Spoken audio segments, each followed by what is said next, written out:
Selamat sore Bapak Ibu sekalian. Kali ini kita mendapat kehormatan bersama Bapak Dr.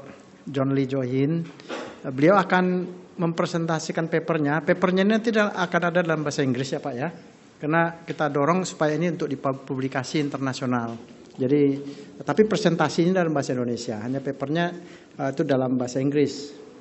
Jadi untuk kepentingan publikasi internasional begitu. Dan kemudian ini bagian dari disertasi Pak John Lee ya, yang menuliskan tentang satu temuan baru fungsi dari delta epsilon D ya. Jadi hanya ya D itu ya. Jadi bisa nanti kita lihat apa fungsinya ya. Kita akan belajar bersama-sama dari Pak John Lee tentang Yunani. Gitu. Jadi satu hal yang menarik saya kira diskusi kita pada sore hari ini. Jadi terima kasih kepada Bapak Ibu sekalian yang sudah hadir dan saya kira lihat juga ada beberapa Bapak Ibu yang datang dari kampus lain. Kami ucapkan selamat datang di kampus STT Amat Agung ini. Dan kita akan memulai, mohon kesediaan Pak Pendeta Bagio untuk memulai kita Pak dalam doa. Silakan Pak. Tuhan terima kasih telah memberikan kesempatan kami kembali diisi, kembali dibukakan wawasan untuk kami memahami akan kebenaran firman. Dan kami semakin teliti, bertajam dengan pemahaman-pemahaman yang semakin hari kami semakin mendalam dan semakin tepat. Sebabnya ya Tuhan, kami sadar keterbatasan kami, kelemahan kami, dan kami mohon anugerah Tuhan untuk menambah-nambahkan penelitian, ketajaman, pola pikir yang semakin hari serupa dengan Kristus. Terima kasih Tuhan untuk kesempatan kami boleh kembali belajar mendengar paparan dari Pendeta Joni. Tuhan terima kasih. Dalam nama Tuhan Yesus kami berdoa. Amin. Amin. Terima kasih Pak Pendeta Bagio. Saya kira saya langsung saja menyerahkan kepada Bapak Pendeta Dr. John Lee Johin. Kita berikan tepuk tangan.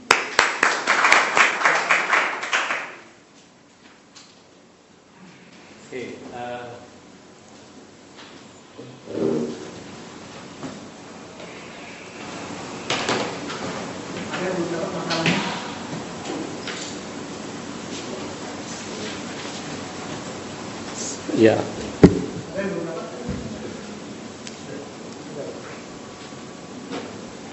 Selamat siang Bapak Ibu, saudara kasih Tuhan. Ya sekali lagi terima kasih Pak Arman yang memberi kami kesempatan untuk memberi saya kesempatan untuk mempresentasikan hasil dari riset saya. Sejujurnya saat ini saya jujur ya Pak ya. Kenapa tidak bahasa Indonesia? Karena memang ini kan saya ambil excerpt dari disertasi yang dalam bahasa Inggris gitu. Jadi udah nggak sanggup juga menerjemahkan jadi dalam bahasa Indonesia.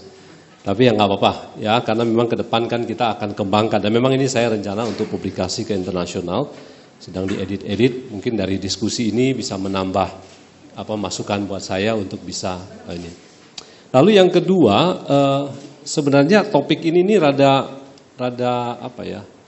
membosankan gitu. Ya, teman dosen saya aja bosan gitu waktu saya ngomong terus tidur katanya gitu. Jadi ceritanya kemarin Juli itu kita ada writing retreat, lalu kita masing-masing presentasi lah. Kita lagi tulis artikel apa gitu kan. Saya presentasi lah ini karena memang ini fokus yang terdekat. Iya, jadi ngantuk katanya gitu ya. Jadi karena memang begini ini sangat spesifik ya, karena ini lebih kepada grammar. Greek grammar, ya, gramatika. Mungkin saudara-saudara yang tidak terbiasa dengan gramatika itu mungkin agak bisa jadi ya mungkin agak sedikit perlu kesabaran lah untuk mengikuti ini. Tapi saya ingin membuka ini membuat grammar yang mungkin selama ini seringkali kan kita udah belajar grammar udah langsung panik kan ya. Dulu kalau kita lagi di sekolah kalau udah belajar grammar bahasa Inggris kita udah trauma gitu, grammar lagi grammar. Kalau bisa bahasa Inggris tapi nggak usah pakai grammar lah, kalau bisa kan. Ya tapi ya nggak bisa juga, bisa sih tapi ya bahasa Inggris pasar gitu. Tapi kalau kita mau bahasa Inggris yang lebih baik memang grammar ya. Jadi memang ini lebih banyak kepada grammar dalam bahasa Yunani. Saya senang juga sih 2 tahun saya pulang di dalam kampus sudah mulai mengajar, sudah mendapat beberapa orang yang mahasiswa yang kayaknya menikmati bahan yang kayaknya rada boring ini, tapi mereka mulai menikmati. Ya, tadi saya waktu tadi pagi saya tuh bimbingan sama satu mahasiswa STH Pak. Jadi berarti ini semester ke-5 ya. Saudara, bimbingannya dia akan menulis skripsi mengenai 1 Korintus 6 ayat 12. Waktu Paulus mengatakan segala sesuatu baik bagiku, tapi bukan berarti segala sesuatu berguna. Dia datang dengan Alkitab Yunani Pak. Lalu kita mulai diskusi, ini panta, eksestin, ini penggunaan. Jadi kita benar-benar berdialog dengan basic ke bahasa Yunani. Saya agak gimana gitu ya, terharu juga nih, wah mahasiswa STH loh. Kita nih dialognya benar-benar dari Alkitab bahasa Yunani. Ya, nanti kita harap dia nulis juga kan di BBK itu harusnya kita memang gali dari teks. Kita nggak bilang si A bilang apa, N.T. Wright bilang apa, bilang John Piper bilang apa, hebatnya itu. Tapi kita ingin teks Alkitab ini bilangnya apa. Ya, jadi saya agak terhibur juga lihat 2 tahun ini tidak membuat mahasiswa menjadi menciut dan takut, tapi justru agak sedikit flourishing, berkembang. Ya. Yang ketiga, saudara, memang ini topik kita tahu begini, disertasi itu seringkali itu topiknya rada unik gitu. Saya aja waktu saya tulis ini, salah satu penguji saya itu ngeledek, saudara ya. Jadi begitu saya selesai ujian, dia udah siapkan satu kertas print cuma tulis D, delta epsilon. Ya, lalu dia bagi-bagi, ayo kita foto sambil pegangan huruf D gitu. Ya, jadi benar-benar itu penguji saya yang memang orang grammar di Southern Baptist itu dia kalau ngomong sama mahasiswa, ingat ya, ada mahasiswa dengan 2 huruf itu menjadi doktor katanya ya, delta epsilon gitu. Dia sambil dia ngajar grammar. Tapi oke lah, artinya begini, apa yang saya belajar dulu juga mulai dari MTH, kita belajar begini, ada disertasi atau pekerjaan ilmiah ini macam-macam levelnya. Ada yang sudah level kepada meat-nya, dagingnya, sehingga kalau habis di studi, jembatannya kepada jemaat itu langsung jelas. Seperti mungkin Pak Surif, apa maknanya penyembahan dalam Filipi? Terus jemaat ingin tahu, oh maknanya ini selesai gitu. Tapi selepas daripada meat ini ada juga pekerjaan yang kayak membangun konstruksi gitu. Yang kayak menggali batu supaya fondasinya kuat, nanti baru bisa dibangun bangunan. Ya, pekerjaan saya ini lebih banyak seperti itu. Jadi lebih banyak menggali batu, makanya mungkin saudara akan rasa apa-apaan ini gitu ya. Tapi ini memberi fondasi untuk nanti orang-orang yang membangun di atasnya itu bisa lebih baik. Ya, ini sekalian karena beberapa juga dari STT lain atau punya dari STT kita. Saudara, program MTH kita ini di tahun ini udah berubah kurikulumnya. Mata kuliah pertama konsentrasi yang diambil oleh mahasiswa MTH Biblika adalah Reading Biblical Text. Ya, jadi kalau yang PB, ini kita baru selesai hari ini review grammar dalam berarti setengah semester. Mulai habis midterm selesai kita akan mulai membaca Perjanjian Baru, Septuaginta. Saya harap juga bisa membaca Bapak Gereja. Ya, sehingga benar-benar itu jadi basic orang akan terbiasa dengan teks. Nanti waktu menulis disertasi itu udah terbiasa dengan teks-teks itu. Ya, demikian juga PL. Kalau diambil PL, ya kita akan juga banyak membaca ke Alkitab Perjanjian Lama. Ya, jadi itu yang salah satu yang kita kembangkan dari prodi MTH supaya mengembangkan pengetahuan itu.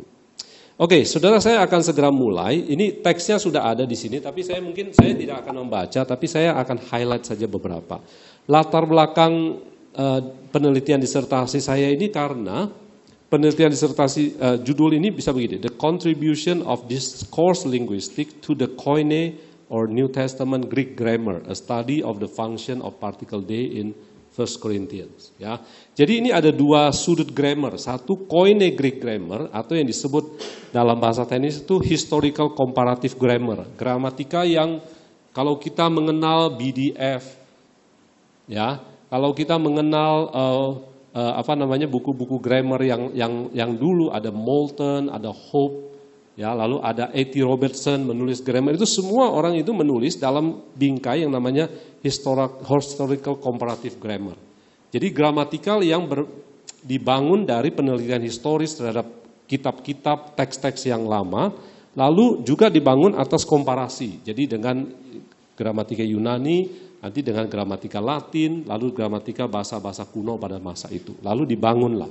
Jadi kalau mau dibilang begini, apa yang kita pelajari di dalam sejauh ini, yang umumnya kita pelajari di dalam ketika kita belajar bahasa Yunani itu adalah dalam bingkai historical comparative grammar. Termasuk bukunya Daniel Wallace atau apa-apa itu semua dalam konteks ini. Nah masalahnya belakangan kemudian ditemukan ada kelemahan-kelemahan dalam historical ini, ya. Dia bilang ini, the studi Koine Greek New Testament atau NT ya, memasuki satu fase yang baru dengan kelahiran linguistik modern pada abad 20. Campbell itu merujuk kepada Ferdinand de Saussure sebagai bapak dari linguistik modern, ya. Sampai dia bilang, the age of modern linguistics has forever changed the study of Greek. Catatan juga adalah linguistik modern ini muncul sebagai komplement terhadap tradisional yang historical grammatical tadi yang sudah dikembangkan dari abad ke-19. Campbell membedakan begini, Campbell mengkontraskan modern linguistik dengan linguistik abad 19 sebagai berikut. Kalau yang modern kalau yang the latter berarti yang historical comparative grammar itu concern dengan historical and comparative philology, ilmu mengenai komparatif historis, atau pendekatan diakronik. Jadi dia akan melihat perkembangan linguistik, perkembangan bahasa itu dari zaman ke zaman. Maka yang sekarang itu lebih fokus kepada sinkronik, jadi lebih kepada yang sejamannya, ya. Atau bisa dikatakan dia lebih mencari kesatuannya daripada perkembangannya. Kenapa ini? The rise of modern linguistics is due to dissatisfaction with the historical grammatical approach. Ada ketidakpuasan. Mungkin salah satu yang paling kuat kita tahu James Barr itu pernah mengkritik dengan hebat pendekatan tradisional. Salah satunya adalah dia catat beberapa, misalnya misunderstanding of verb, action and time, the establishing of meaning and atau etymological fallacies. Salah satu juga makanya dia menulis buku Semantics of the Biblical Language, gitu ya. Karena dia lihat ini seringkali ini penelitian kata ini nggak betul. Lalu secara lebih sebenarnya ini juga kalau kita baca buku Exegesis Fallacies-nya D.A. Carson sekarang itu juga masih berlaku. Misalnya abuse of auris abuse, ya. Lalu ada beberapa hal yang memang selama ini salah. Nah, secara khusus waktu dalam D ada kebingungan, intinya begitu. Maka orang kemudian bereksplorasi. Sebagai contoh begini, Stanley Porter salah satu juga seorang discourse linguist yang terkemuka, di dalam bukunya dia menjelaskan D dan K ini seperti ini. Ya, dia bilang begini, kalau kita mau bilang D, sense atau fungsinya atau maknanya itu kita bisa adversatif or connective or emphatic. Sementara Kai connective or adversative or emphatic. Jadi istilahnya jadi maksudnya apa kok cuma dibolak-balik begitu? Ya, jadi Porter ini walaupun seorang linguis tapi bukan seorang linguis, seorang yang banyak bergelut di dalam discourse linguistik ini, Stanley Porter ini dia mengatakan ini membingungkan. Sampai seorang yang bernama David Levinson dia mengatakan begini, ya di kutipan nomor 11, as a linguist, seorang Stephen Levinson, my reaction to such statement is that the author had failed to identify a difference between the functions of D and Kai. Jadi apa sih artinya D atau apa fungsinya D sama Kai itu kalau pakai cara or begitu tuh, berarti ini kayaknya Stanley Porter lagi kebingungan kira-kira begitu. Ya biasa, Levinson mengkritik Porter, nanti Porter tulis buku mengkritik Levinson begitu kan ya. Terjadi dialog seperti itu. Nah, atau misalnya BDEC, kita tahu BDEC ini adalah kamus ya, Brown, Bauer, Dunker, Gingrich ya. Edisi ketiga tahun 2000 adalah standar leksikon untuk studi bahasa Yunani, Perjanjian Baru.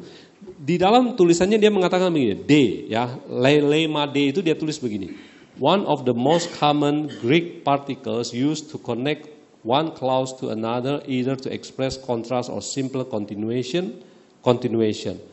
Jadi D itu adalah konektif, menghubungkan antara satu kalimat klausa dan klausa yang lain untuk menunjukkan kontras atau keberlanjutan. Terus dia bilang, when it is felt that there is some contrast between clauses, although contrast is often scarcely discernible, kalau dirasa sepertinya ada kontras, maka berarti terjemahan yang paling mungkin adalah tetapi. Ya, kita kalau belajar waktu Yunani kan D itu D apa? Dan, tetapi. Ya, betul, itu dua fungsi yang utama. Nah, tetapi Bidek mana kalau di dalam kalimat itu kayaknya ada nuansa kontras dalam kalimat pakai tetapi. But when a simple connective is desired, hanya sebagai sebuah penghubung, without contrast being clearly implied, and will suffice. Terjemahkan and. Tetapi yang lucu begini, dia bilang, and in certain occurrences, the marker may be left untranslated. Jadi apa artinya? Ada tiga. Jadi bagaimana kita membedakan ini kapan harus untranslated gitu. Jadi bisa sangat subjektif gitu kalau kita menggunakan seperti itu, ya.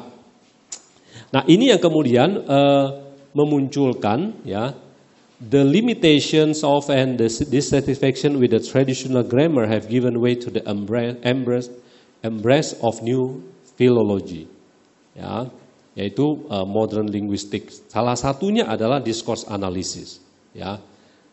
Discourse analysis ini sebenarnya besar sekali, saudara, ya. Maksud saya istilah discourse itu biasanya orang mendefinisikan discourse analysis adalah analisis segala sesuatu yang levelnya itu di atas kalimat. Jadi kalau lihat grammar kita yang lama itu biasanya paling tinggi analisa kita itu kalimat. Kalau kita bicara sintaks, penggunaan kata dalam kalimat, kita hanya bicara ini misalnya genitif. Ini genitifnya apa nih? Genitive source, genitive material, ya. Kalau kita bicara akusatif, ini akusatif apa? Akusatif direct object, akusatif of misalnya akusatif absolut, ada berapa? Tapi selalu levelnya itu masih kalimat. Maka discourse gambaran besar adalah dia membahas melampaui kalimat, ya. Jadi dia menggunakan deskriptif atau sinkronik linguistik. It itself is not a method. It encompasses various linguistic approach to study discourse, especially written discourse, at levels higher than the sentence level. Jadi sekali lagi istilah discourse grammar ini sebenarnya kayak payung besar. Di dalam sendiri masih banyak begitu, ya. Nah, yang saya pakai adalah yang disebut dengan functional approach. One of those approaches is functional approach. In the present article, I attempt to contribute to the existing traditional researches of the Koine Greek conjunction day menggunakan functional approach. Ya, apa sih maksudnya functional approach? Jadi intinya begini, ketika kita bicara D atau kai, kita jangan dulu bicara mengenai artinya, semantiknya. Jangan langsung D itu apa? Dan, tetapi, enggak. Tetapi kalau kita bicara kata D, itu adalah bicara mengenai fungsinya. Ya, D ini, D, kai, itu adalah kata-kata yang sebenarnya disebut dengan marker, jadi penanda di dalam sebuah wacana yang memiliki fungsi tapi bukan makna. Jadi kita nggak bicara artinya apa. Fungsi itu nanti kalau di dalam konteksnya akan memunculkan makna. Gitu. Jadi ini pendekatan ini pun cross linguistik karena di dalam banyak bahasa itu seringkali kita ada kata-kata yang ada kata tapi kita nggak ada arti. Bahasa Indonesia kita bisa, wah hebat sekali ya. Wah itu artinya apa ya? Wah itu hanya menunjukkan bahwa ada sesuatu yang hebat yang akan dia katakan. Tapi wah, kita nggak bisa artikan wah. Ya, kalau lagi ada diskurs kali mana tiba-tiba wah, ya, aduh itu artinya apa ya? Ya, kayak satu seruan gitu kan, satu seruan. Tapi kalau artinya sendiri mungkin enggak ini. Ya, jadi sebenarnya itu kata-kata ini itulah pendekatan yang mau dia pakai. Ya, sekilas tentang penggunaan di dalam functional ini, dia bilang begini. I argue that in Koine Greek New Testament, the discourse marker day has one core prototypical pragmatic function, namely marking a new information unit. Ini basically ini adalah tesis saya. Ya, dia bilang D itu punya satu fungsi. Oke, jadi D semua marker itu sebenarnya punya satu fungsi. Ya, D fungsinya core yang inti, yang prototypical, yang prototype, yang utama, dan ada kaitan dengan pragmatik. Maksudnya pragmatik itu adalah seperti wacana dalam, ini bukan pragmatis ya, tapi pragmatik ini adalah seperti wacana penuturan gitu. Waktu mau menyampaikan sesuatu itu kita bicara mengenai pragmatik. Waktu kita bicara makna kata, kita bicara mengenai semantik. Jadi dalam menyampaikan sesuatu ide, menyampaikan sesuatu discourse, ini D ini fungsinya ada di sana. Ya. Dan argumentasinya adalah D ini adalah marking a new information unit. Jadi D itu selalu muncul dengan satu ide yang baru. New information unit. Bisa satu kata, bisa satu kalimat, satu frasa, satu paragraf, bahkan bisa satu section yang lebih tinggi dari paragraf juga bisa. Jadi kalau ada sesuatu ide baru yang berbeda, yang mau dikenalkan, biasanya penulis akan menggunakan D. Ya, saya nanti akan lewat beberapa contoh menunjukkan bahwa pendekatan tradisional selama ini yang kalau lihat D itu dan, tetapi, atau misalnya bahasa ininya adversatif sebagai kontras, atau continuative atau dan, atau konjunktif, itu sebenarnya nggak terlalu maksimal dalam menjelaskan D. Kalau kita menjelaskan D, dia sebagai sebuah kata yang memiliki fungsi, bukan makna. Nah, itu akan lebih bisa menjelaskan. Jadi kita nggak perlu lagi bikin tadi di kamus ya, nomor 1 tetapi, nomor 2 dan, nomor 3 lain-lain gitu. Nah, lain-lain ini apa nih?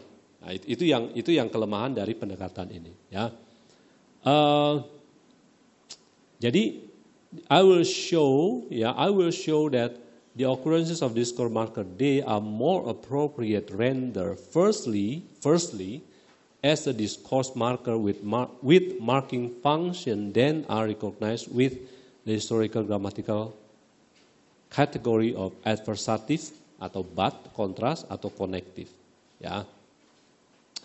Oke, saya secara umum saya menggunakan penelitian ini juga bukan dari saya. Sebenarnya secara peta itu ada waktu saya menulis mulai 2016 itu barusan 2015 ada seorang yang menyerahkan disertasi di Cambridge, kira-kira dia menggunakan juga metode yang seperti ini, atau saya mengikuti metode dia lebih awal. Apa yang dia pelajari adalah dia bukan hanya D, dia ada D, ada GAR, ada beberapa artikel yang dia pelajari di dalam konteks nabi-nabi kecil. Jadi dia membayangkan nabi-nabi kecil, lalu dia juga menyelidiki sekumpulan papirus, ya, yang belum pernah dipelajari, lalu dia pelajari penggunaan itu dengan argumen yang sama yang saya ikuti, bahwa semua kata-kata seperti D, GAR itu sebenarnya adalah kata-kata yang sebenarnya function words, kata-kata yang punya fungsi tapi bukan semantik, bukan content words, ya, sehingga dia tunjukkan itu, dia kembangkan metodologinya. Jadi ada orang ini mengerjakan di Perjanjian Lama. Lalu ada sebenarnya seorang wanita, Stephanie Black, yang mengerjakan di Matius, yang kurang lebih pendekatannya hampir sama, walaupun tidak cross-nya tidak cukup sama. Ada juga orang yang sudah menulis lebih lama di surat-surat Paulus, ada juga pastoral, tapi levelnya bukan ke disertasi gitu ya. Lalu juga ada juga yang belum ada di surat Paulus yang disertasi.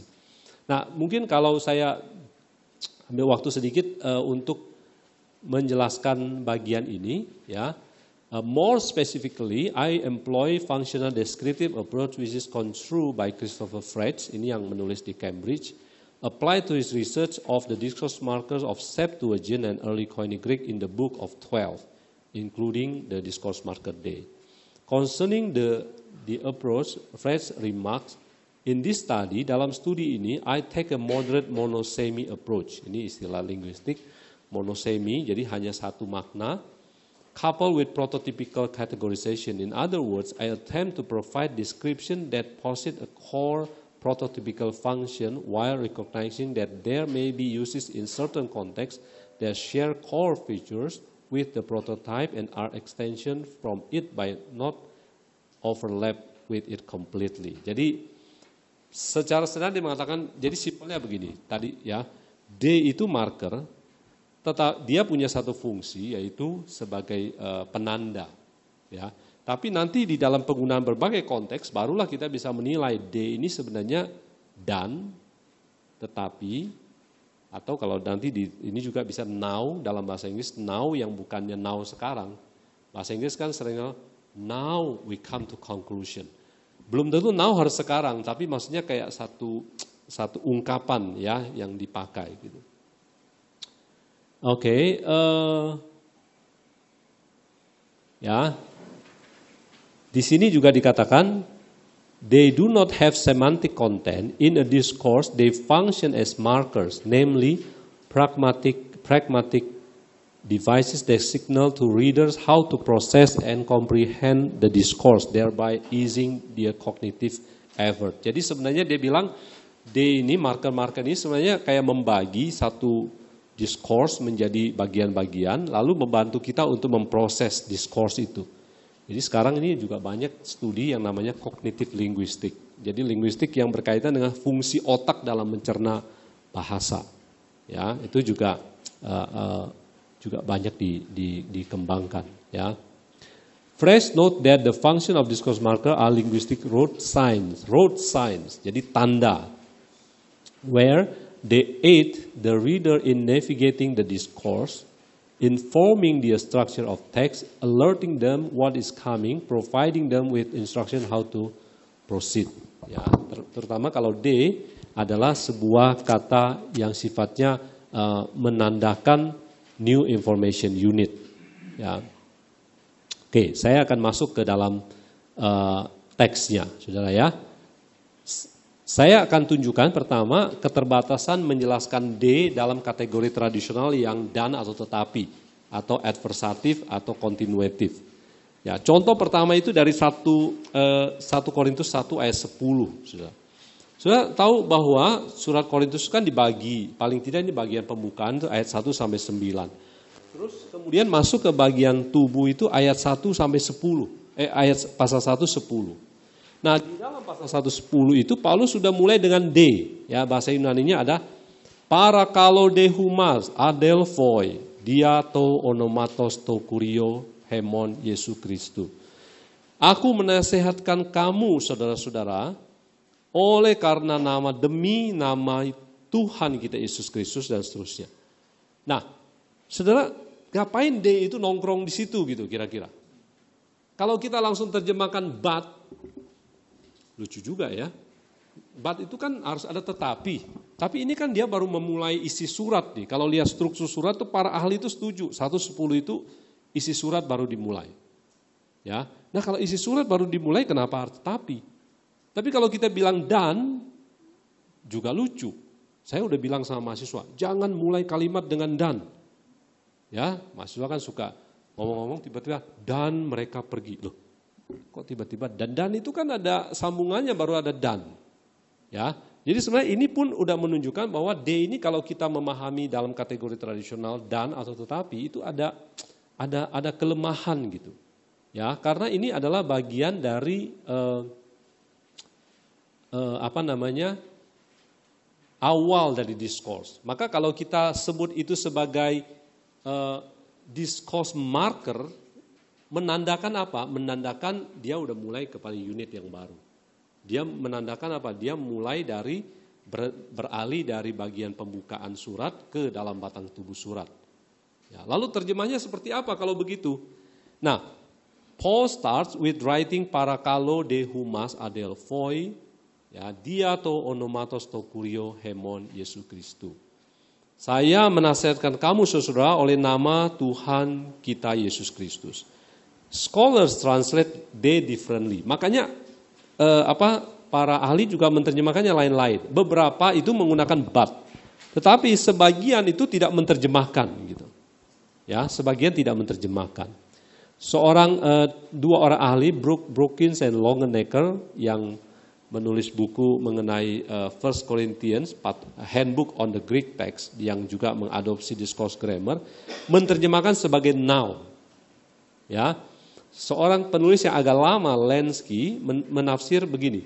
Walaupun dia terjemahkan sebagai noun, tetapi dia juga menganggapnya sebagai transitional particle, ya, transitional particle. Satu juga buku yang lama, Robertson and Plummer, menerjemahkannya but, tetapi dia bilang day itu ada kontras dengan Thanksgiving. Saya sih nggak melihat itu ya, Thanksgiving itu kok harus dikontras gitu. Ya, dia bilang dia pakai but, karena dia lihat Thanksgiving, ayat 9 itu Thanksgiving, lalu dia pakai but gitu. Ya. Jadi saya kira ada kelemahan-kelemahan gitu, kalau mau dilihat seperti itu ya.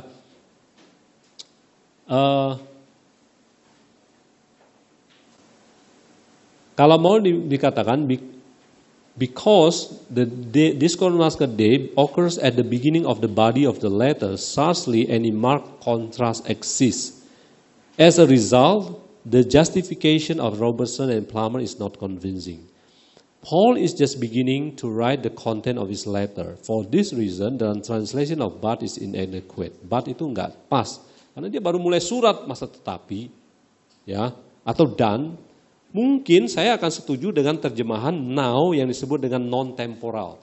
Bahasa Inggris itu, orang Inggris kalau dalam bahasa Inggris kalau dia mau mulai satu subjek emo sering dia pakai now. Dia lagi ceramah-ceramah, okay, now we come to this topic. So, now we come to conclusion.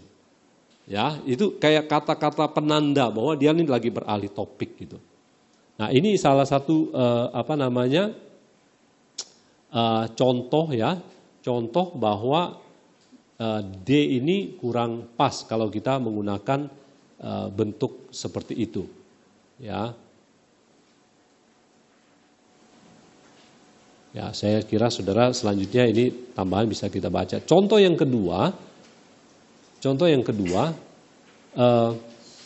adalah di 1:12. Saudara, saya ini mungkin sharing saja. Saya waktu mengerjakan itu saya memetakan, saudara ya, memetakan teks itu berdasarkan markernya, sesuai dengan fungsinya. Ya, kita di kelas juga udah mulai belajar. Misalnya kai itu adalah juga kalau kita pakai pendekatan ini, kai itu cuma punya satu fungsi. Dan kai itu artinya kan dan. Ya, umumnya kan terjemah dan, tapi kadang-kadang kai juga bisa tetapi. Saya kasih ilustrasi dalam bahasa Indonesia. Saya suka pisang goreng. Kai, Pak Surif tidak suka pisang goreng. Kadang-kadang dia pakai kai, tapi kai di situ kalau pakai dan bisa. Saya suka pisang goreng, tetapi dan Pak Surif tidak suka. Tapi kadang-kadang kita bisa terjemahkan tetapi karena ada konteksnya. Ya, tapi idenya adalah kai itu adalah menghubungkan, kai yang sifatnya marker ini adalah menghubungkan dua hal yang setara, kai itu. Ya, jadi ini kalau saudara lihat yang merah-merah itu ya ada D itu menggambarkan perkembangan pemikiran Paulus. Ya, di ayat 1 yang kita lagi pelajari tadi ya, ayat 1 lalu ayat 10D. Nah, yang bagian kedua yang kita mau lihat di ayat yang ke-12. Ya, saya kira ya ayat 12. Saudara lihat ayat 12 begini. Ayat 12, di dalam ayat 12 Paulus mengatakan begini. Ya, he writes, itu setelah yang ke-50, setelah kutipan ke-50, dia menulis lego de tuto hoti ekastos humon legei ego men eimi Paulo ego de Apollo ego de Kefa, ego de Kristo. D, saya mengatakan ini karena setiap dari kalian berkata, ada men-nya, saya adalah dari kelompok Paulus, D, saya kelompok Apolos, D, saya kelompok Kefas, D, saya kelompok Kristus. Nah, saudara, ini berkaitan dengan penggunaan men dan D. Grammar tradisional selama ini kalau kita belajar men D itu terjemahnya apa? On the one hand sama on the other hand, gitu kan? Di satu sisi dan sisi yang lain. Nah, masalahnya adalah sepertinya ada kontras antara pasangan D, man, kalimat yang dengan man dan kalimat D. Nah, kalau kita terapkan di sini, kita akan kesulitan karena seolah-olah kontrasnya adalah di satu sisi Paulus, lalu di sisi lain ada Apolos, ada Kefas, ada Kristo. Jadi ada tiga kontras gitu. Bisa saja sih kita mengatakan, ya benar ya, karena Paulus kan menulis dari perspektif dia. Jadi di satu sisi saya dan D itu mewakili sisi yang lain. Kefas, Paulus, Apolos gitu. Ya, tetapi kalau kita lihat seperti ini, ya,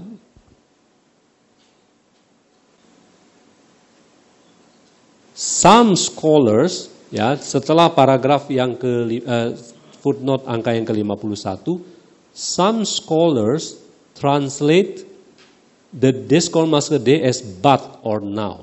Ada yang ya mengatakan ini adalah rare explanatory D penjelasan explanatory yang sangat langka. Of the options, the one that translate as but is the weakest one. Karena kalau pakai but kan lucu ya. Saya adalah kelompok Paulus, tetapi saya adalah kelompok Kefas, saya kelompok Apolos, saya kelompok Kristus. Ya,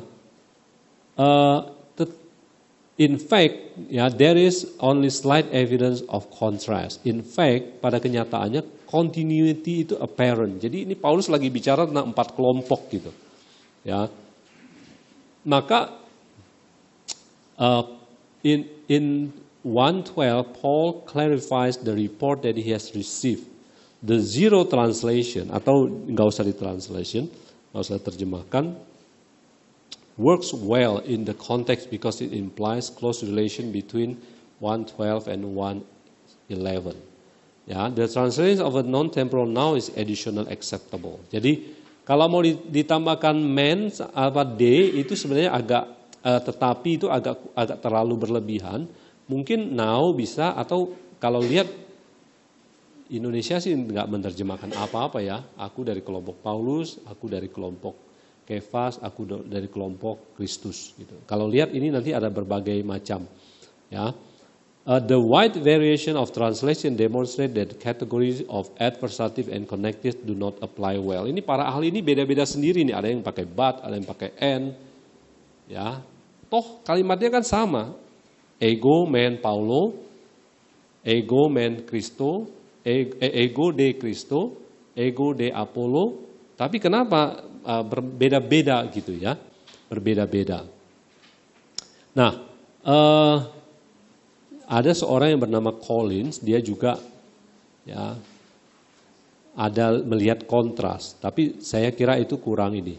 Nah, saudara, mungkin Ranggi proposal is beneficial. Ranggi ini adalah ya dia, saya yakin sih dia benar karena dia pembimbing saya gitu. Jadi ya dia ini Ranggi ini ya. Jadi kalau saudara sekilas apa yang saya ikuti itu adalah, jadi ini di dunia ini ada banyak school of discourse linguistics. Paling tidak ada 4, lalu sekarang ada yang bilang kelima. Kelima ini kayak campuran. Dari 4 itu ada satu dulu secara tradisional ada di Praha, Cekoslowakia. Itu juga punya sumber linguistik yang baik. Yang satu lagi itu di Afrika Selatan, Pretoria, South African, itu mereka produksi banyak juga. Nah, yang besar lagi itu adalah Stanley Porter, ya, di McMaster University di Kanada. Lalu yang saya ikuti Ranggi dan mentornya Stephen Levinson ini pusatnya itu kalau mungkin kita pernah dengar itu Summer Institute of Linguistics. Summer SIL ya, Summer Institute of Linguistics ini adalah kalau di Indonesia itu Kartidaya gitu. Jadi dia itu adalah orang ahli-ahli di situ, kumpulan ahli-ahli yang mendedikasikan hidupnya untuk penterjemahan Alkitab. Jadi apa yang diidekan oleh Levinson dan kemudian diikuti Ranggi adalah berusaha mempelajari yang fitur-fitur ya, hal-hal di dalam keunikan fitur-fitur bahasa Yunani supaya kita bisa mengenali fitur itu. Lalu mengerti maknanya, lalu nanti kalau menerjemahkan ke dalam bahasa berbagai bahasa daerah, kita bisa menangkap. Kalau kita tahu fitur ini, tekanannya ini, waktu di bahasa tertentu kita tahu Apa sih yang padanannya itu seperti apa? Ya, jadi makanya kalau lihat apa yang saya lakukan juga ini memang cukup detail, cukup kayak kata, kalimat, walaupun bisa juga ke arah lebih luas, tapi yang kecil-kecil itu jadi penting. Dan saya kira bagus juga, karena ini kalau kita pelajari baik-baik, saya bilang ini tadi gambarnya seperti fitur. Kalau Bapak lihat satu mobil, kalau pendekatan Levinson ini bukan lihat mobilnya, tapi lihat fiturnya. Ini mobilnya lampunya ada lampu kabut. Oh, apa nih maknanya nih? Berarti orang ini jangan suka ke puncak nih. Terus di atasnya ini ada roof, rail itu ya. Wah, ini orang sering mudik ini, jangan-jangan nih. Barang taruh di atas, orang di dalam gitu. Ya, atau misalnya tempat bangkunya itu lapisannya merah kayak racing. Oh, ini jangan anak muda nih gitu. Ya, jadi kita belajar fitur-fitur yang memang dipakai strategi-strategi yang dipakai dalam bahasa Yunani untuk bisa mengenali makna yang mau disampaikan oleh penulis itu. Ya, jadi saya kira pendekatannya fruitful untuk khotbah, jadi kalau kita tahu teksnya, kita tahu apa yang mau disampaikan oleh si pengarang, tentu kita bisa menangkap maknanya yang mau disampaikan dan bisa menyampaikannya dengan lebih, kalau Pak Bagio tadi lebih setia untuk menyampaikan firman Tuhan. Ya, makanya itu saya undang saudara mendaftar ke ini ya Pak, prodi MTH ya Pak. Gitu ya. Jadi ini salah satu saya kira saya makin belajar saya kira fruitful. Ya, mengerti kenapa kok kalimat ini menggunakan indikatif, di sana partisip, di sana infinitif. Kalau nggak ada maknanya, kenapa kok berbeda gitu? Ya, kenapa di dalam kalimat ini objek? Kalau kalimat itu kan objek biasa di belakang. Kalau bahasa Indonesia ya, kalau Yunani itu biasanya dimulai dengan verb, posisi kedua subjek, posisi ketiga objek. Itu standar kalimat Yunani. Banyak ahli udah sepakat seperti itu. Tapi tiba-tiba kita mulai bukan dengan verb, tiba-tiba mulai dengan objek. Loh, kenapa dimaju-majukan ke depan? Apa maknanya? Kenapa dirubah aturannya, susunannya gitu? Ya, nah ini yang banyak digeluti oleh seperti Levinson dan Ranggi. Nah, Ranggi ini untuk Mende dia mengatakan begini. Dalam terang bahwa ini adalah sebuah fungsi, dia mengatakan bahwa sebenarnya konstruksi Mende simply correlates two or more clauses or clause elements, where it juxtaposes items that are distinct to one another without signifying any prominence. Jadi Mende itu seperti sebuah mungkin seperti sebuah timbangan gitu. Jadi Mende adalah cara penulis yang pakai untuk membantu kita. Kalau kita sudah baca satu kalimat sampai ada secara mental kita menunggu ada kalimat D. Gitu. Jadi mempersiapkan kita, ya itu kayak kalau udah ketemu terus nggak ketemu D itu kayak gatel gitu, pengen digaruk nggak ketemu. Saudara. Itu sebenarnya menarik sih ya, bahasa itu ada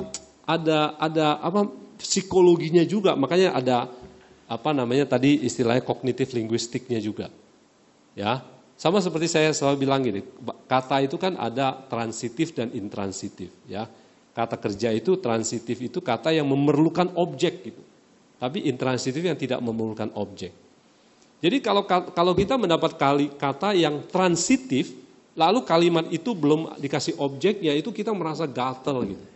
Saya suka. Kan saudara penasaran kan saya suka apa kan? Karena di dalam otak kita itu udah diberi, karena transitif, suka itu transitif. Kalau saya pergi. Kita pengen tahu sih perginya kemana, tapi itu lebih banyak kalau bahasa anak muda itu, saya nggak merasa, tapi ini kayak agak kepo gitu ya. Pergi kemana? Tapi sebenarnya pergi itu intransitif, udah cukup pergi.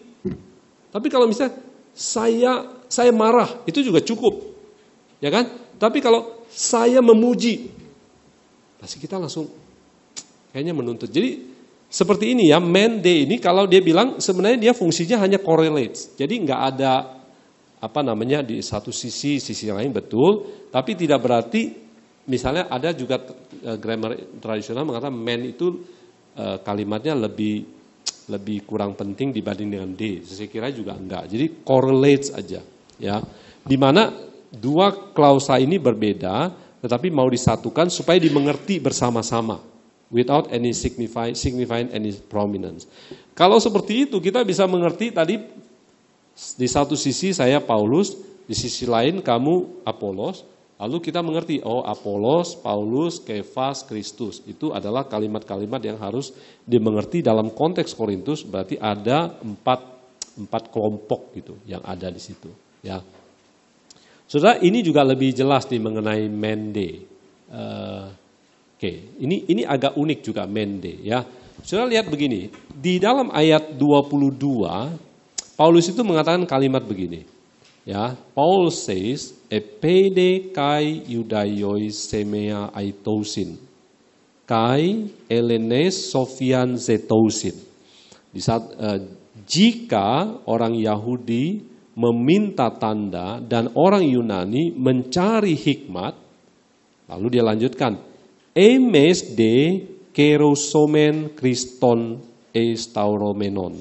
Kami memberitakan Kristus yang tersalib. Nah, lanjutnya dia bilang, Judaios men skandalon, etnesin de morian, autois de tois kletois, Judaios de kai elenois Kriston theo dunamin kai theo Sofian. Dia mengatakan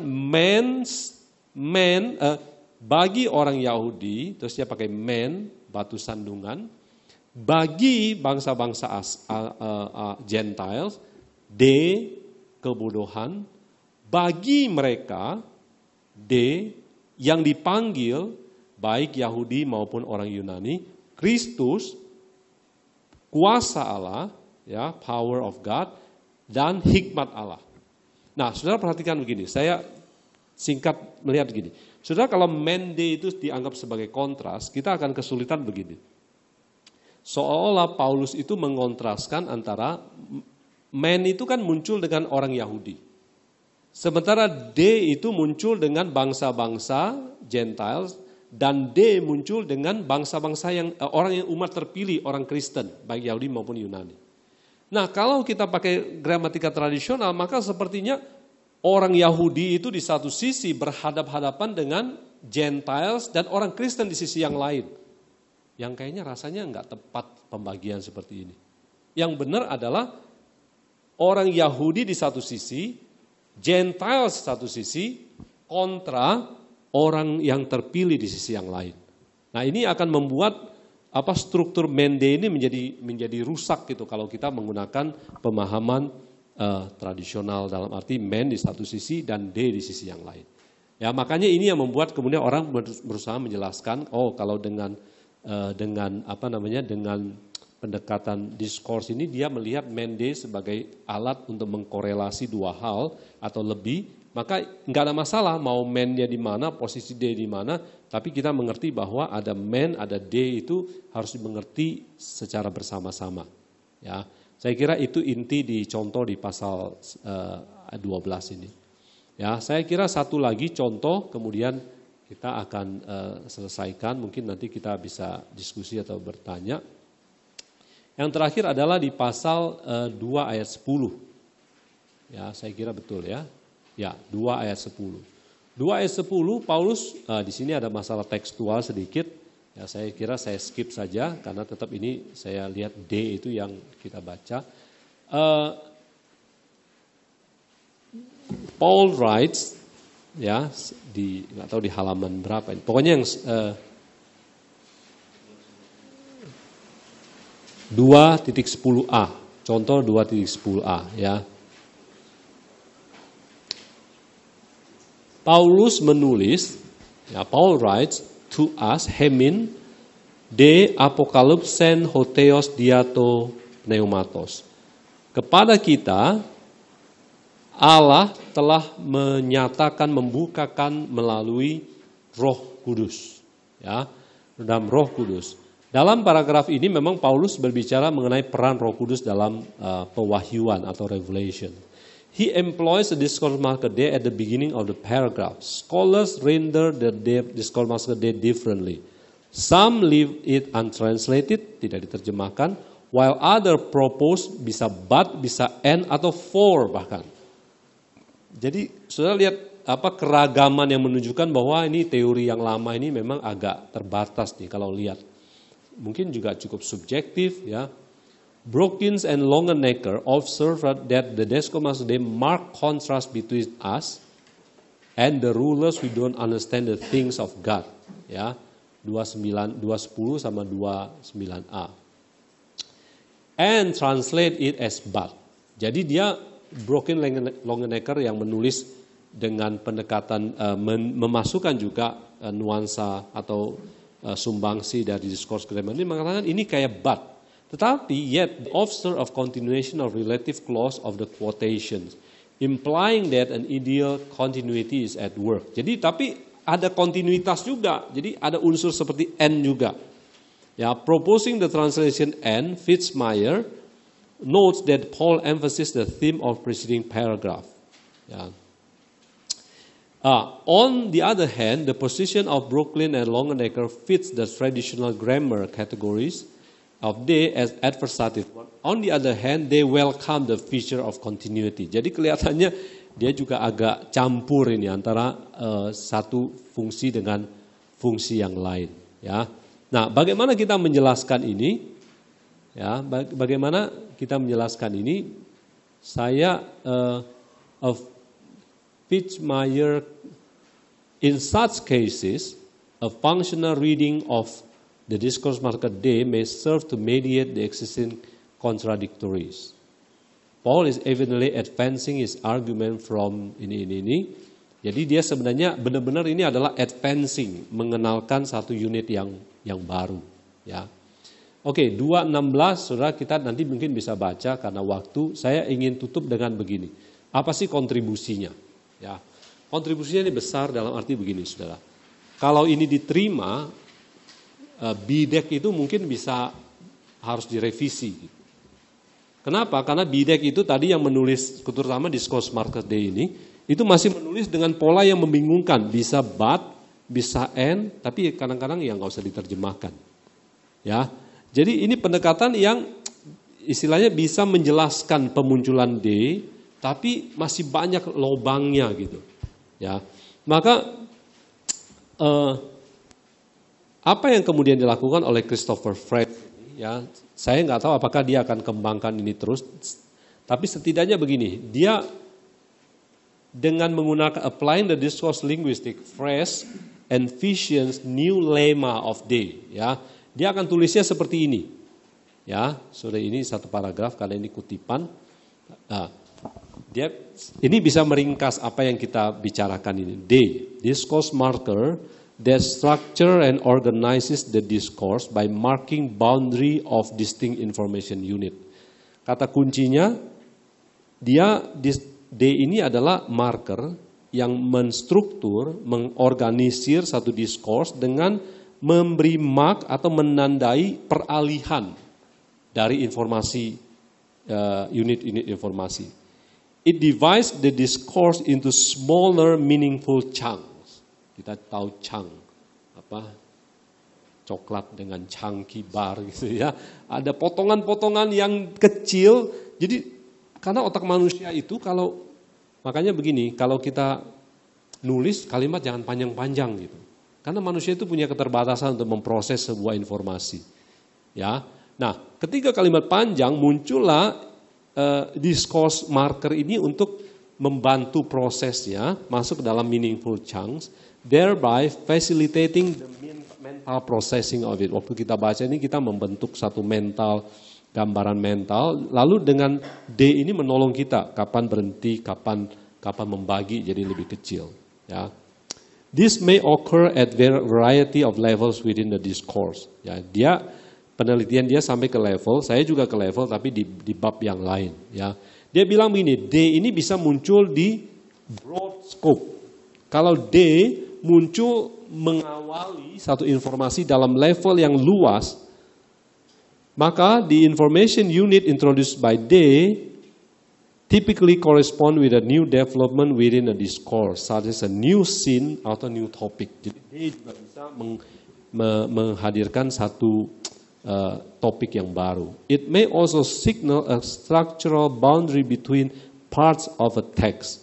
Jadi misalnya between introduction and body of text. Ini kan bagian yang cukup besar pembedaannya. In instances such as this, typographical conventions such as new paragraph may accurately render the function of D. Dia bilang kalau jadi sama sebenarnya dia mengatakan D nggak usah diterjemahkan. Tapi dengan typography convention, misalnya kasih masuk paragraf atau dengan huruf besar. Ya, bisa. Tetapi argumentasinya adalah ada jelas kapan itu tidak usah diterjemahkan kalau dia D itu muncul untuk mengenalkan ide dalam skop yang besar. Ya, tadi new scene, new topic atau between part in our text. Lalu yang kedua, ketika muncul dalam moderate scope yang lebih moderate, scope medium, typically at new sentence level, mengenalkan kalimat yang baru, the information unit introduced by D will be a new subtopic, new larger unit, the next part of an argument being built, a parenthetical material. Jadi D ini bisa muncul dalam yang lebih medium itu misalnya next argument, ya mungkin kayak paragraf baru atau subtopik, ya bahkan juga part of the argument. Jadi ada beberapa argumen. Dia bilang non-temporal sentence initial now dalam bahasa Inggris ya, now di awal itu biasanya cukup. Kadang-kadang bisa pakai N. Ya.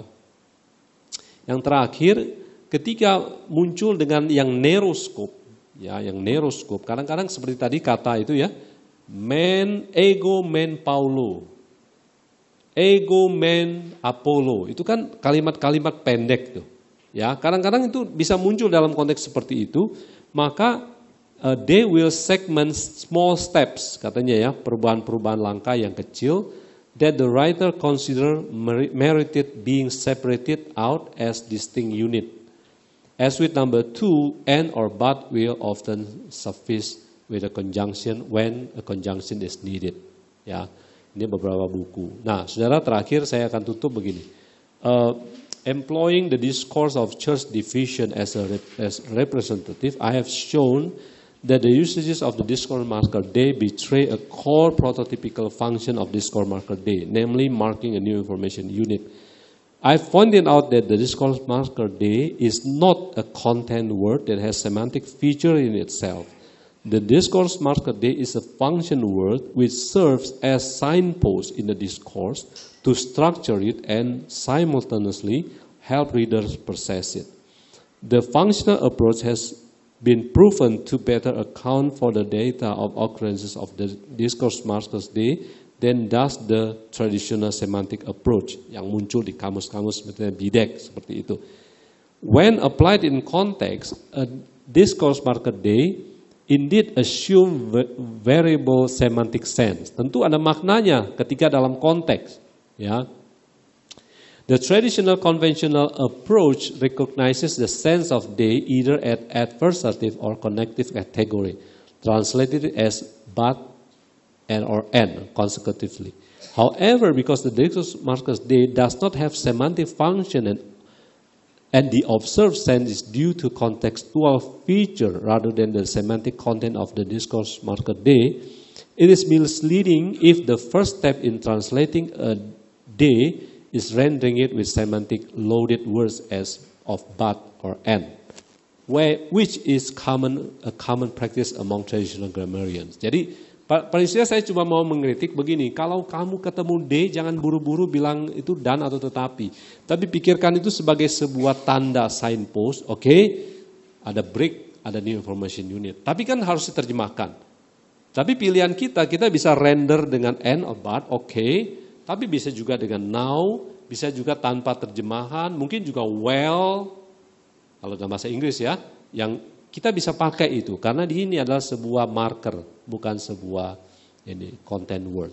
What should be initially considered instead is the function of discourse marker day as a structural marker, and subsequently the sense is created when utilized in the context. Only after this applies, setelah kita menyadari fungsinya, it is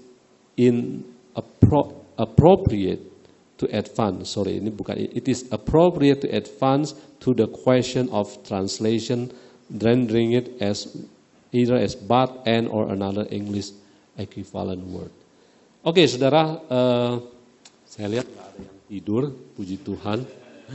Mungkin ada yang udah mulai kapan selesainya nih DDD gitu ya. Tapi saya terbuka ya mau diskusi tentang ini atau mungkin saudara ingin diskusi lain mengenai grammar yang sudah ini silakan. Ya, terima kasih. Saya serahkan kembali. Saya pegang terus Pak? Gitu ya. Oke, silakan. Kalau ada ingin sharing, pertanyaan. Ya, silakan Pak. Pak, boleh tahu nama dan asalnya Pak? Ya. Saya Julius dari Gereja Sungai Yordan.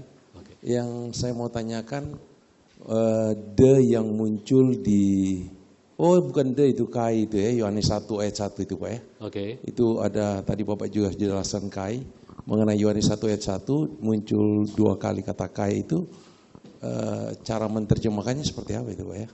Yohanes 1 ayat 1 ya Pak? Iya Pak. Kemudian yang kedua Pak, sehubungan dengan tadi juga itu mengenai itu, ada nggak kira-kira di dalam teks-teks Paulus itu yang terkait dengan satu doktrin sampai ini begitu sangat signifikan untuk dipelajari mendalam. Iya. Ya, terima kasih Pak.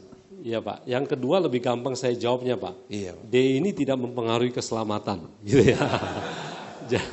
Jadi, tapi ya itu Pak, memang betul. Saya kayaknya pernah ada orang tanya, ini apa pengaruh doktrin nggak sih? Kok capek amat kamu ngerjain D gitu. Tapi sekali lagi ini sebenarnya saya lagi membangun fondasi.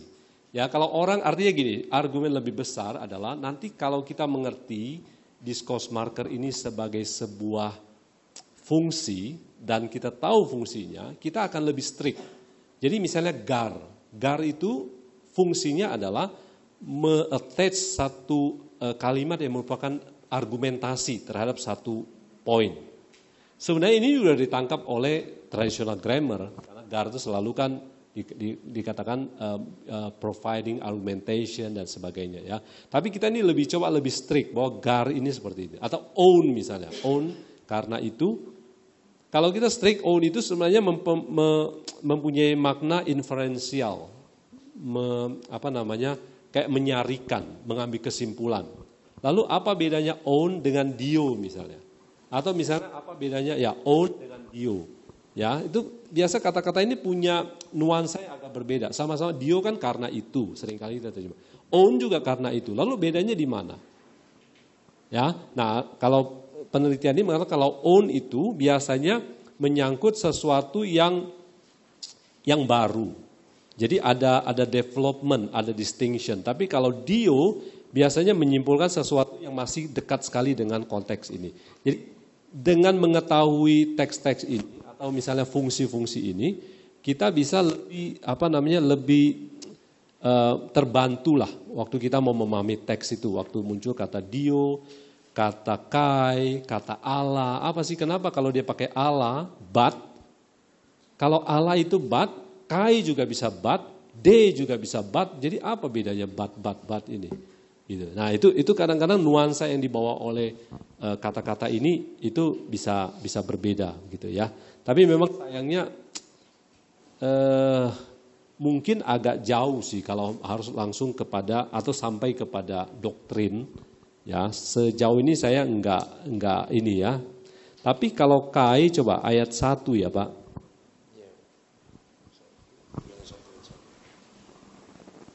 Ya. Biasanya kai itu begini Pak, kai itu sebagai discourse marker itu adalah syaratnya kai itu dia sifatnya aditif, menambahkan sesuatu. Artinya kai sebagai marker ini cirinya adalah dia menambahkan sesuatu dalam posisi yang setara. Kalau kita belajar Yunani itu kai itu agak sedikit kadang-kadang membingungkan karena kai juga bisa terjemahkannya bahkan ya, juga, also, even, nggak selalu and. Nah bagaimana kita membedakan kalau kai yang sebagai marker yang dan ini harusnya dia menghubungkan dua hal yang setara. Saya suka pisang goreng dan martabak. gitu kan? Itu dannya itu kalau saya suka pisang goreng, kai martabak, kai di situ pasti konektif, harusnya menghubungkan dua hal itu, ya.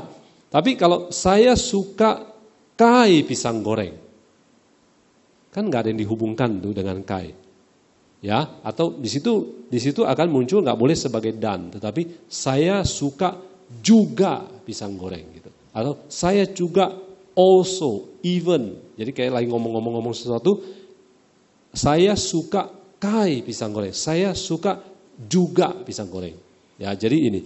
Nah, kalau di dalam konteks 1 ayat 1 kan NRK en hologos. Pada mulanya firman adalah firman. Lalu ada kai hologos hen prostonteon. Kai, saya akan melihat ini sebagai konektif karena dia menghubungkan kalimat yang pertama en hologos, kai hologos en prostonteon. Ya, jadi ada dua kalimat yang setara kan? Firman ada bersama dengan Allah. Lalu kai yang kedua juga adalah sebagai konektif karena kalimat juga yang dihubungkan. Kai, theos, and hologos. Ya, kai, theos, and hologos. Ya, nah sudah kalau boleh jawab itu adalah kai ini memang ini menghubungkan tiga kalimat ini menjadi satu. Ya, sehingga kita memaknainya tiga kalimat ini menjadi satu deskripsi saling melengkapi gitu sebagai satu kesatuan. Ya. Oke, gitu ya, Pak. Makasih, Pak, pertanyaannya. Ada pertanyaan yang lain? Ya. Terima kasih. Jabarannya luar biasa. Yang saya mau tanyakan, Bapak menulis judul ini kontribusi of discourse linguistic. Apa perbedaan, kekurangan dan kelebihan antara discourse linguistik dengan discourse analisis? Oke. Ya, discourse linguistik itu sebenarnya mungkin istilah ini lebih umum ya. Discourse linguistik ini jadi linguistik yang berbasis menyelidiki ranah atau levelnya discourse. Ya, mungkin istilah discourse analisis itu lebih technical, lebih metodologi linguistik yang menyelidiki discourse sering disebut discourse analisis. Tapi sekali lagi discourse analisis masih luas itu. Pokoknya orang yang menyelidiki level sebuah wacana, sebuah tulisan pada tataran yang lebih tinggi daripada kalimat itu biasanya udah disebut dengan discourse. Karena pendekatan sebelumnya seringkali ya, saya nggak katakan seluruhnya, tapi seringkali itu banyak berfokus kepada, dibilang begini, bangunan tertinggi dari sebuah yang memberi makna itu adalah kalimat. Jadi bangunan tertinggi dari bahasa yang menyampaikan makna itu kalimat. Padahal sebenarnya kalimat satu dengan kalimat lain itu juga ada korelasi. Nah, inilah diskurs itu masuk di melihat korelasi antara kalimat satu dengan kalimat lain. Bagaimana kalimat satu bisa mensupport kalimat yang lain, bagaimana paragraf ini harus dimengerti dalam kaitan dengan paragraf yang lain. Gitu. Ya, jadi mungkin itu diskurs linguistik ini lebih umum, diskurs analisis mungkin lebih teknikal, kayak satu metode, tapi sebenarnya itu pun masih umbrella sebenarnya, umbrella. Salah satunya adalah functional approach yang saya pakai. Ya. Si Stanley Porter ini terkenal dengan namanya systemic SFL, systemic functional linguistic, SFL. Kalau saudara tertarik, di jurnal kita ada seorang penulis teman saya, Chandra Gunawan, dia lagi studi S3. Salah satu pembaca luarnya itu Stanley Porter. Jadi dia tulis mengenai bagaimana mengenali bagaimana mengenali nubuat palsu dalam Yudas. Nah, dia menggunakan pendekatan yang SFL itu. Ya, yang SFL itu cenderung lebih suka menafsir itu melihat dari big picture. Dia biasanya akan melihat satu surat secara keseluruhan. Bagaimana sih struktur surat itu? Kalau yang saya kerjakan itu lebih kepada mulai dari bawah gitu. Kalimat-kalimat ini maknanya apa yang disampaikan, penekanannya apa gitu. Ya. Cuman kalau surat itu repotnya buat saya begini. Kalau surat itu sekali kamu ketemu strukturnya, bisa dibilang pekerjaannya selesai kan. Tapi kalau fitur ini luas, kaya sekali gitu. Kita bisa mengerti fitur dalam naratif. Ya, dalam naratif ini fitur yang digunakan penyusunan kalimat, ya, penekanan, background, mana informasi yang dimaksudkan sebagai foreground, informasi utama, mana yang oleh penulis dijadikan background, sehingga jangan nanti kita khotbah dari background, kita khotbah dari foreground. Kita khotbah dari kalau bahasa Indonesia kan berarti kayak pokok pikirannya, jangan khotbah dari kayak keterangan-keterangan tambah, ilustrasinya gitu. Ya walaupun boleh saja, tapi janganlah kalau sudah khotbah ya pokok pikirannya sampaikan dulu, baru yang lain jangan kita ambil. Karena kalau enggak kan kita ingin mencari apa makna, maksud penulisnya untuk dia sampaikan kan. Kalau dia udah dengan jelas memberi kode-kode bahwa ini loh pokok pikiran saya, lalu kita enggak tangkap itu, kita malah masuk ke tempat lain kan sayang. Ya. Oke. Ya, Pak Surif. Pak Surif mau kasih masukan ini ya. Fenomena penggunaan B ini, Iya. Yang fungsional, Iya, ya, fungsional. Itu unik Paulus atau memang perjanjian baru atau koino, jadi di luar itu sudah juga sudah di classical Greek, nah itu ya. Jadi apakah ini kebiasaan koino Greek yang dibawa oleh Paulus dan penulis-penulis perjanjian baru, atau dengan kata yang lebih negatif bahwa Paulus itu Greeknya nggak begitu bagus, kemudian terjadilah seperti ini. Saya lihat sih basicnya mereka Pak, itu seperti buku Ranggi ini, dia bilang ini cross linguistics. Jadi sebenarnya fenomena bahwa ada kata-kata yang tidak punya makna, tapi berguna dalam diskurs, ini sebenarnya lintas bahasa. Ada buku yang dia menyelidiki di bahasa Mandarin, bahasa Italia, bahasa Indonesia. Seperti saya tadi katakan ada yang kita nggak perlu ini gitu. Ya, dan dalam studi secara Greek khususnya itu biasanya mereka ini saya juga mengutip beberapa penelitian dari classical Greek, Pak. Jadi ini juga sama. Ya, dia melihat benang merah yang konsisten baik di antar bahasa cross linguistik maupun dalam perkembangan bahasa Yunani baik di masa klasik sampai ke Koine, paling tidak sampai di situ itu melihat bahwa memang itu sih fenomena bahwa D dan teman-temannya kai, gar, kata-kata yang function word seperti itu kata-kata yang memang gunanya untuk menolong dalam memproses satu diskurs. Ya, jadi salah satunya seperti gini, banyak orang dipusingkan juga dengan asidenton, yaitu ketika kalimat itu tidak punya marker, gitu ya. Nah, artinya begini, kalau kalimat itu punya marker, sebenarnya penulis itu lebih membantu kita. Atau dengan kata lain, penulis mau kita memahami sesuai dengan maksudnya, makanya dia kasih marker. Ketika saya nulis kalimat bahasa Indonesia, saya pakai tetapi, harus dipahami bahwa kalimat itu kontras dengan kalimat sebelumnya, makanya saya pakai tetapi. Tapi kalau saya pakai dan,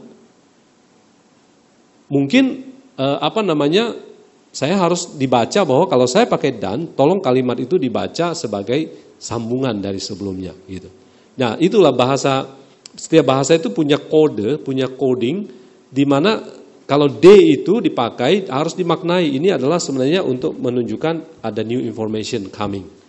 Jadi mensiapkan mental, ini new information. Maknanya apa, semantiknya apa, itu memang diinfer dari konteksnya gitu. Ya, jadi kalau penulis menulis dengan memberikan discourse marker, berarti dia menunjukkan maksudnya bahwa kalimat ini tolong dipahami dengan cara saya ya. Kalau saya pakai Allah, tetapi Kalau saya pakai kai, pahami dengan dalam relasi dengan kalimat sebelumnya, gitu. Nah, yang repot kalau penulis itu tidak memberikan marker asidenton. Jadi kita harus benar-benar bergelut lagi, ini sebenarnya maksudnya apa nih kalau dia enggak seperti. Jadi justru kalau dia memberikan marker, malah lebih baik dia nolong kita untuk memproses wacana itu sesuai dengan maksud yang dia ini. Dia membuat yang implisit hubungan relasi antar kalimat yang pasti ada. Setiap kalimat dengan kalimat lain itu kalau tulisannya bagus, koheren, pasti ada relasinya. Kecuali mahasiswa nulis paper kalimat satu, kalimat lain nggak ada nyambung gitu.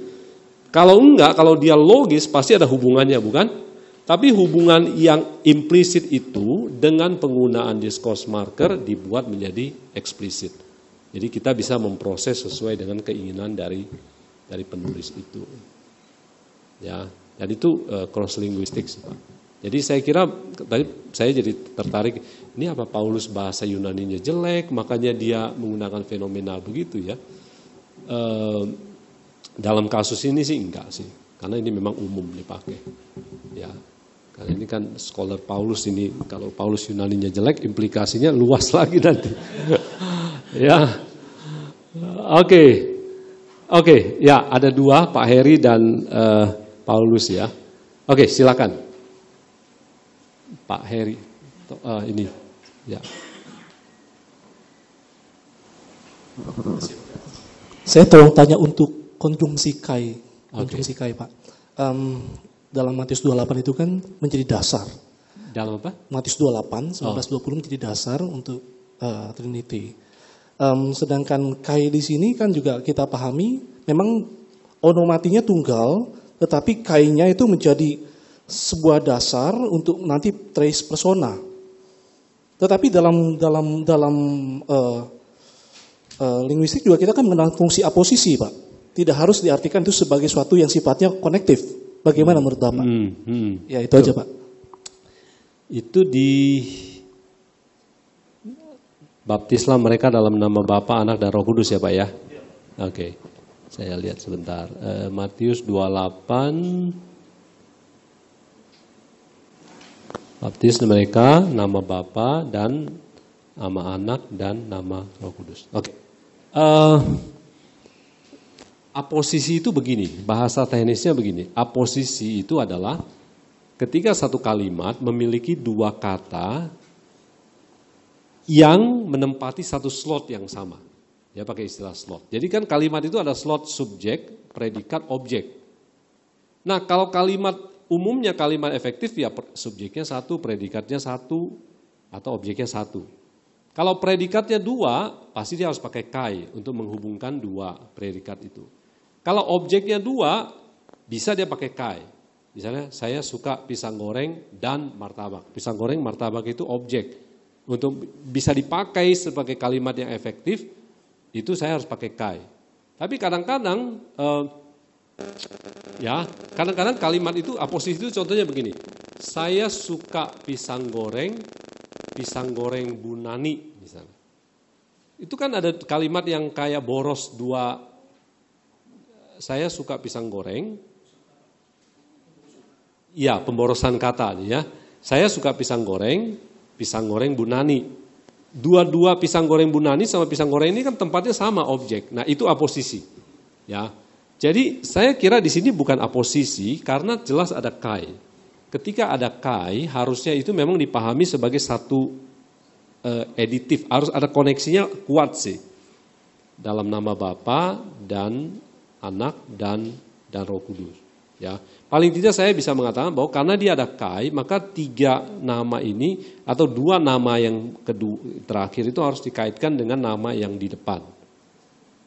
Bahwa di sini untuk menjelaskan Trinity mungkin masih agak jauh sih.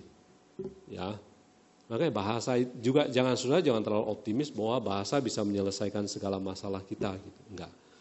Bahasa mungkin bisa membantu kita untuk tidak jatuh ke dalam kesalahan misalnya gitu.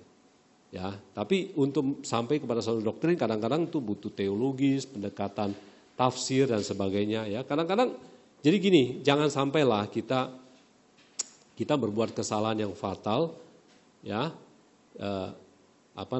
misalnya saya waktu orasi ilmiah saya katakan begini, waktu Yesus berkata kepada Petrus, kamu memang sudah bersih, tapi tidak semuanya. Kadang-kadang orang bisa terjemahkan, kamu memang tidak sudah bersih. Kan Yesus mau mencuci kaki kan? Kemudian Petrus bilang, kalau mau cuci jangan kakiku saja, tapi semuanya. Lalu Yesus bilang, kamu memang sudah bersih, tapi tidak semuanya. Apa maksudnya? Kadang-kadang bisa, saya yakin mungkin kita enggak, tapi ada orang menafsir, oh berarti tidak semuanya ini bicara bagian tubuh kan? Karena konteksnya kan begitu, Petrus katakan, jangan kakiku saja, tapi bagian tubuh. Jadi bicara mengenai kamu memang sudah bersih, tapi tidak semuanya. Tapi itu salah, Pak. Karena kamu di situ tuh jamak. Jadi dia bukan bicara mengenai Petrus yang kakinya memang sudah bersih, tapi badannya enggak, bukan. Tapi di situ, dan konteks itu memang bisa menuntun kita kan, karena sekali lagi Petrus kan bertanya, Tuhan jangan cuma kakiku, tapi seluruhnya. Tapi waktu itu Yesus sudah berubah konteksnya, bukan lagi bicara tentang Petrus, tapi bicara tentang Yudas. Karena bahasa Yunani yang dipakai adalah dua jamak. Karena bahasa Inggris itu juga susah. You itu kan bisa tunggal, bisa jamak. Lalu kedua bahasa Indonesia, kamu itu tunggal atau jamak? Kami tunggal kan, saya tanya sama Pak Anwar Chen, Pak, kok kamu dijadikan jamak? LAI itu kamu itu jamak. Kalau tunggal itu engkau. Dan tidak pernah muncul kata kalian. Nah tapi kan konvensi itu tidak muncul. Saya bilang Pak Anwar, Pak tolonglah atau dibuatlah daftar kata pengantar atau daftar panduan supaya kita yang baca ngerti. Kalau enggak kan enggak tahu ini. Karena waktu itu dia bilang begini, di beberapa bahasa daerah di timur kalau bicara kamu itu jamak. Gitu. Tapi di barat kita kamu lebih kepada tunggal karena kita punya kalian kan. Nah, twist itu yang enggak kelihatan ketika kalau kita enggak hati-hati dengan penggunaan bahasa ini ya.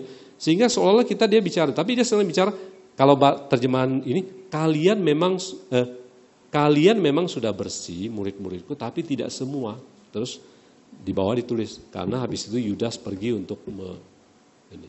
Jadi memang bahasa itu tidak bisa menyelesaikan seluruhnya, tapi membantulah, ya membantu supaya kita enggak ini. Ya, jadi saya bisa bilang kai itu memang itu adiktif, itu bukan aposisi. Kalau aposisi itu kan either or ya. Aposisi itu kan dua hal dalam satu slot. Bukan either or sih. Aposisi itu sama, tapi hubungannya itu nggak seerat dengan kai. Kalau kai itu jelas itu harus bersama-sama. Ya, oke, Paulus terakhir. Terima kasih Pak atas penjelasannya. Saya pribadi sangat terinspirasi dan senang sekali dengan ini. Kemudian, tetapi alarm saya tiba-tiba berbunyi ketika Bapak menyebutkan satu filsuf tentang linguistik, Ferdinand de Saussure. Sebagai pengantar sebelum saya bertanya dan memberikan tanggapan, Ferdinand de Saussure dalam ilmu semiotika bahasa mengingatkan kita hati-hati jangan terburu-buru bahagia ketika membaca struktur semacam SPOK gitu dalam bahasa Inggris secara filosofis. Tapi Ferdinand de Saussure mengingatkan juga yang kedua, hati-hati ketika dengan cepat menerjemahkan DM dan MD gitu seolah sama baju merah baju, tapi sebenarnya secara filosofis bahasa itu tidak sama gitu, karena ada muatan kepentingan dalam ilmu strukturalisme. Nah, ketika saya membaca paper ini, sekurang-kurangnya ketika saya melihat beberapa tokoh ini, kemudian dengan penjelasan yang Bapak kutip sana-sini, sedikit banyak bolehlah dikatakan benar-benar Ferdinand de Saussure masuk ke dalam teks. Ketika mereka membaca, saya menduga para tokoh atau para teolog atau filolog lebih tepatnya membaca ini terpengaruh terhadap Saussure.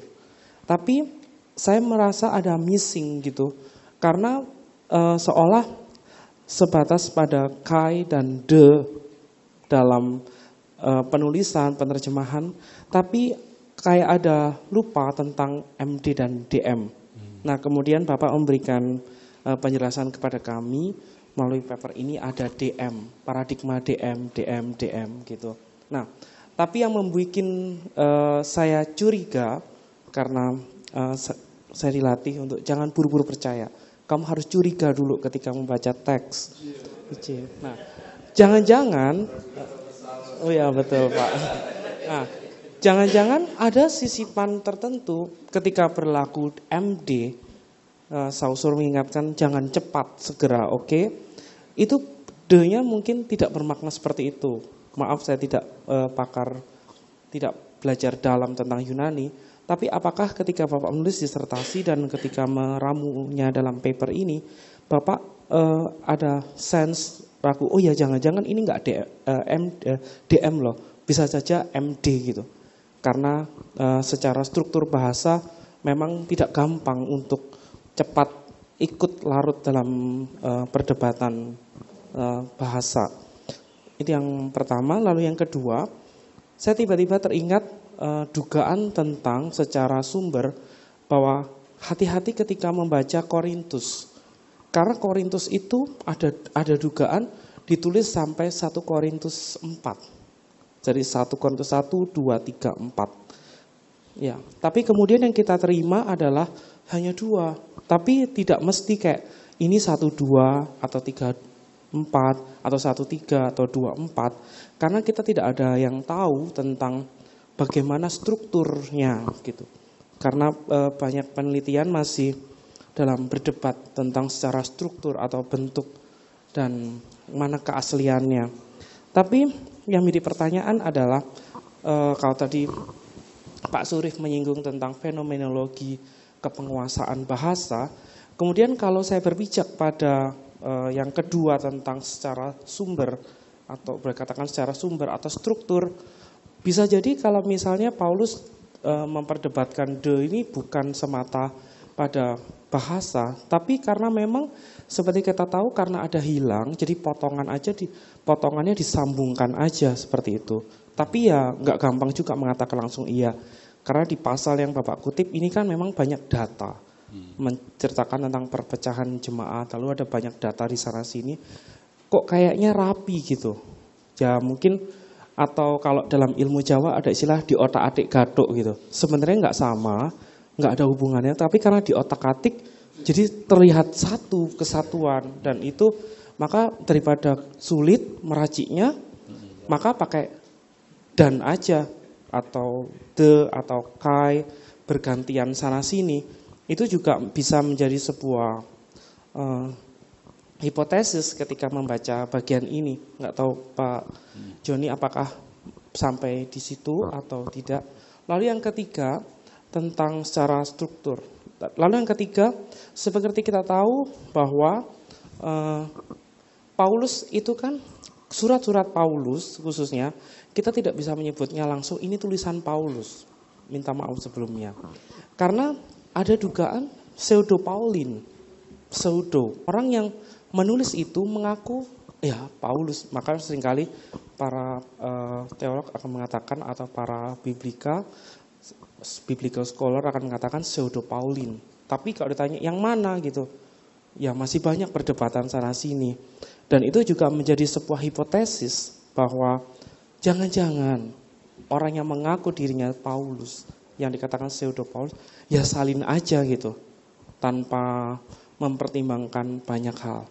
Tapi melalui penemuan Pak Joni ini, kiranya ini apakah mungkin itu bisa menjadi sebuah resep, ketika resep jitulah untuk membaca Korintus dengan mempertimbangkan 3 pertanyaan dan tanggapan yang saya ajukan tadi. Secara filosofis MDDM, secara struktur 1 Korintus 1 sampai 4, yang ketiga secara serapan pseudo Paulus atau gimana. Makasih. Okay.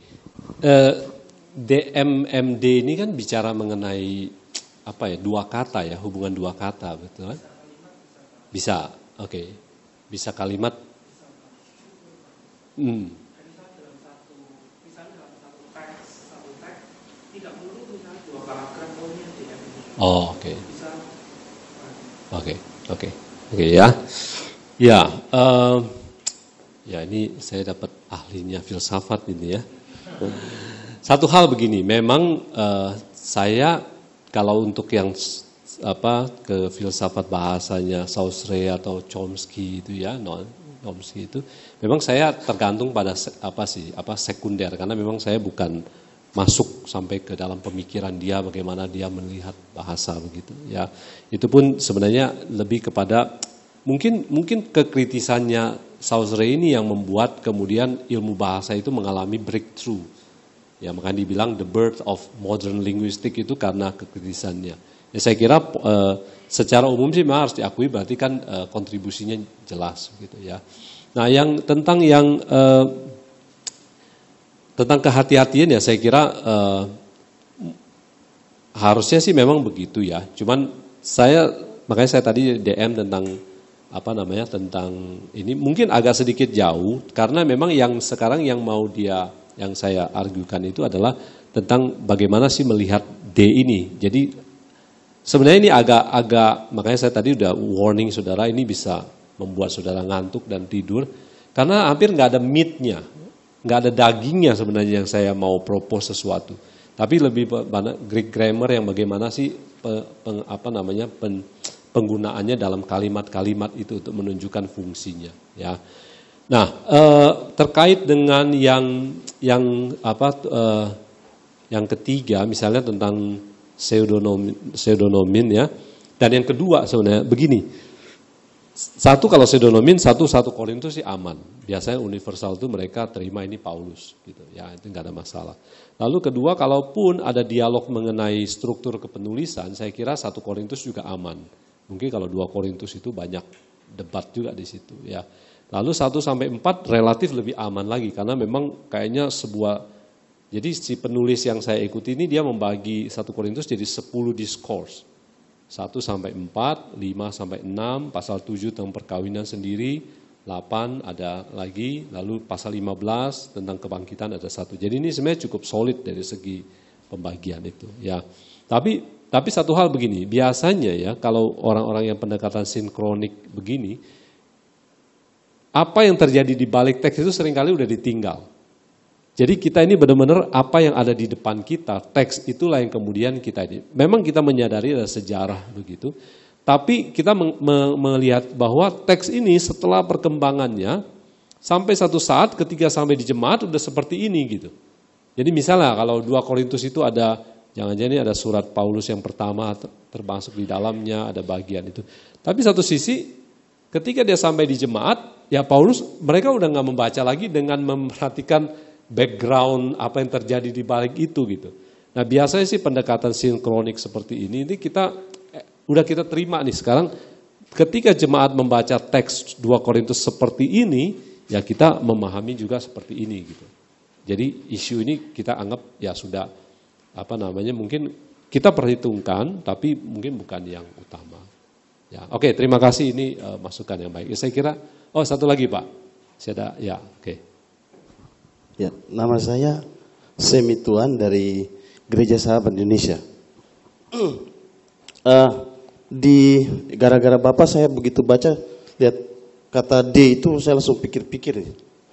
Karena di teks di 1 Korintus pasal 3 ayat 10-12, itu kata D dipakai, artinya ada beberapa arti di sini Pak. Mungkin ayat 10, alos D epoikodome, ekastos D brepeto pos epoikodome.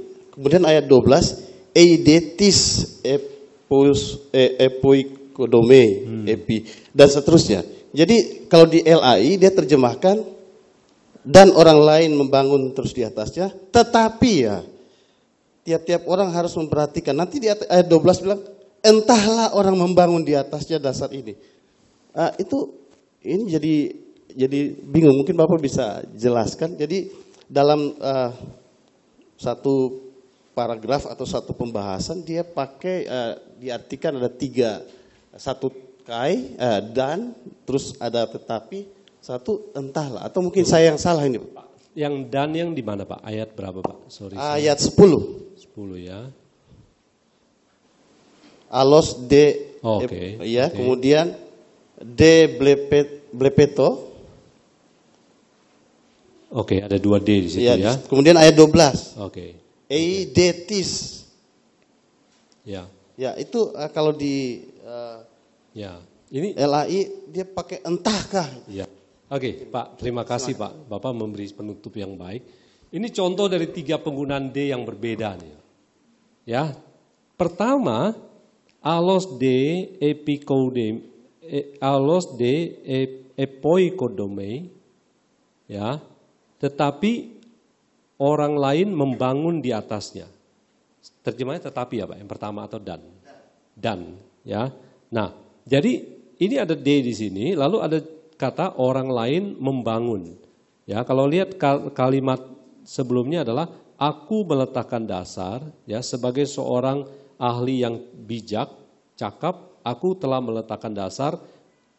Alos, orang lain, D, epikodome, membangun. Di sini terjemahnya dan. Ya, berarti kan LAI mensense bahwa itu ada hubungan koneksi dari dia meletakkan dasar, kemudian orang lain membangun. Ya, ini sekali lagi gini, itu D itu hanya marker, tapi di sense-nya itu bisa berbeda. Ya, jadi dia sense ini sebagai sebuah ada kontinuitas sehingga dia terjemahkan dan. Lalu dalam nggak jauh lagi kemudian ekasto de blepeto pos o epoikodome. Di situ tetapi hendaklah setiap orang memperhatikan bagaimana dia membangun. Ya, kalau saya balik bisa nggak? Saya balik misalnya saya terjemahnya. Sebagai seorang ahli bangunan yang cakap, saya telah meletakkan dasar. Tetapi orang lain membangun. Dan biarlah setiap orang memperhatikan bagaimana dia membangun. Jadi sebenarnya D itu harus dilihat dari bagaimana menerjemahkan, lihat dari konteksnya Pak. Kalau LAI berarti dia melihat kalimat pertama itu lebih menghubungkan, kalimat kedua lebih kepada kontras. Maka dia tetapi setiap orang hendaklah lebih memperhatikan bagaimana ini. Tapi terlepas dari D itu kita lihat memang perintahnya jelas. Hendaklah setiap orang memperhatikan bagaimana dia membangun. Pakai tetapi atau dan. Dan hendaklah setiap orang, ya. Dan juga bisa kan ya. Atau saya balik, maka saya bilang sebagai seorang ahli bangunan yang cakap, saya telah meletakkan dasar. Lalu saya mengkontraskan, tetapi orang lain membangun. Bisa juga kan? Dan biarlah orang lain memperhatikan bagaimana caranya membangun. Jadi sangat fluid sebenarnya, sangat fluid ini. Termasuk yang ketiga Pak, sebenarnya entahlah di situ sebenarnya D itu tidak diterjemahkan. Ya, entahlah itu muncul sebenarnya karena ada penggunaan jika seseorang, jadi sebenarnya ini konteks banget. Dia bilang kalau literal, jika seorang membangun atas dasar tersebut dengan atas dasar emas, perak, batu, kayu dan sebagainya ya. Makanya LAI cuman entahlah mau pakai dasar apa. Tapi D-nya nggak diterjemahkan, nggak ada dan, nggak ada tetapi. Gitu. Itu penggunaan bidek yang ketiga. Kalau perlu, kalau nggak perlu ya nggak usah diterjemahkan. Gitu. Berarti dia ini fungsinya banyak loh Pak ya? Iya, fungsi dasarnya Pak, dia sebenarnya kayak tadi ya, saya meletakkan dasar. D, orang lain membangun. Membedakan antara saya meletakkan dasar dan kalimat berikutnya orang lain membangun. Terus lanjut lagi, hendaklah orang lain memperhatikan bagaimana dia membangun. D lagi, untuk kayaknya memecah ide itu. Supaya kayaknya ada, kalau kita mungkin buku itu kayak ada sisipan buku nih. Kalau enggak kan kita mudah untuk terabas saja, kayaknya ada idenya sebenarnya udah berkembang. Kalau ada D itu membuat kita jadi sadar ini ada perkembangan. Lalu D yang terakhir juga seperti itu. Roma. Oh, koma. Ya, betul. Ya. Tapi pada riwayat oral dan kata bentuk oral ini mungkin kata-kata penghubung, kata-kata itu memang Betul. karena ya yang semakin tertulis itu kan berapa abad terakhir kan. Di awal-awal itu oralnya itu lebih kuat. Iya, betul. Ya, benar. Tapi ini mengingatkan betul. Bayangkan Bapak, dulu bukan cuma nggak ada tanda baca, spasi pun nggak ada. Sekarang kita mudah untuk membedakan, memecah-mecah pokok pikiran itu karena kita udah dibantu koma, dibantu titik. Kalau nggak ada ayat, nggak ada spasi, nggak ada koma. Jadi benar-benar secara mental D itu benar membantu kita untuk motong-motong nih. D ada sesuatu yang baru, D ada yang baru. Jadi benar-benar kena itu membantu mental kita untuk memproses kalimat itu. Ya iya. Saya benar loh, kita kalau memikirkan orang dulu bisa membaca tanpa ada koma dan ini, itu hebat benar ya. Ada satu pertanyaan lagi, boleh ya Pak? Ya oke, ya takutnya waktunya udah keburu. Silakan Pak, maaf ada.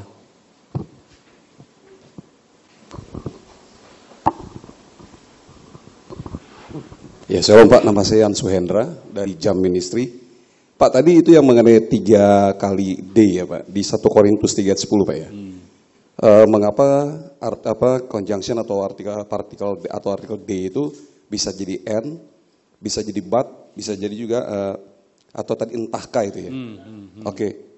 Tapi kalau saya lihat Pak, ini kan dia menuju kepada sambungannya Pak, kasusnya Pak, atau modusnya misalnya apakah dia bentuknya indikatif, atau imperatif, atau subjunktif, itu kan jadi akan mempengaruhi arti dari D itu Pak. Kalau hanya 1 D, kita sepertinya akan bingung. Tapi kalau D-nya ini kepada misalnya dia kepada epoi, kodome, dan blepeto, itu kan 2 kasus yang berbeda dan modus yang berbeda itu Pak, sama kata kerja. Nah apakah itu mempengaruhi arti D itu sendiri Pak? Ya, terima kasih Pak, itu aja. Terima kasih. Jadi gini, D itu memang kalau yang saya lihat ini sebenarnya kita memberi makna itu dari konteks benar-benar. Kalau konteksnya menunjukkan adanya perkembangan yang sifatnya melanjutkan, mungkin dan itu oke. Kalau konteksnya memberikan sesuatu yang kontras, mungkin jadi tetapi begitu ya. Tapi betul, seringkali jadi sebenarnya D ini menunjukkan adanya perkembangan, adanya new coming. Salah satu bentuk new coming adalah perbedaan moodnya, modusnya itu dari indikatif terus kemudian jadi partisip, pasti ada perkembangan dari kalimat biasa kemudian jadi sebuah perintah gitu. Ya makanya secara natural dia taruh D itu untuk menandai bahwa ini ada perbedaan seperti itu. Kenapa? Sebenarnya nggak hanya mood sih Pak, lebih kepada benar-benar konteksnya sih. Konteksnya itu, ya, karena betul. Iya, betul. Atau bagaimana kita menerjemahkannya D itu.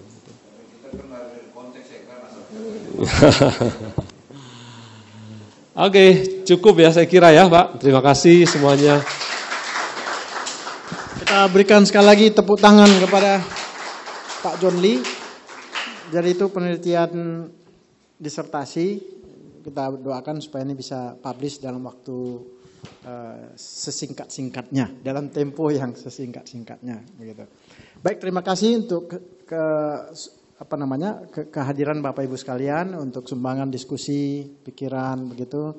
Ya, ini memperkaya kita dan nanti kita akan sampaikan lagi diskusi untuk seminar pasca berikutnya. Jadi sekali lagi terima kasih untuk Pak John Lee untuk kesediaannya dan untuk kita semua. Kita akan akhiri minta kesediaan Pak Surip untuk menutup dalam doa Pak.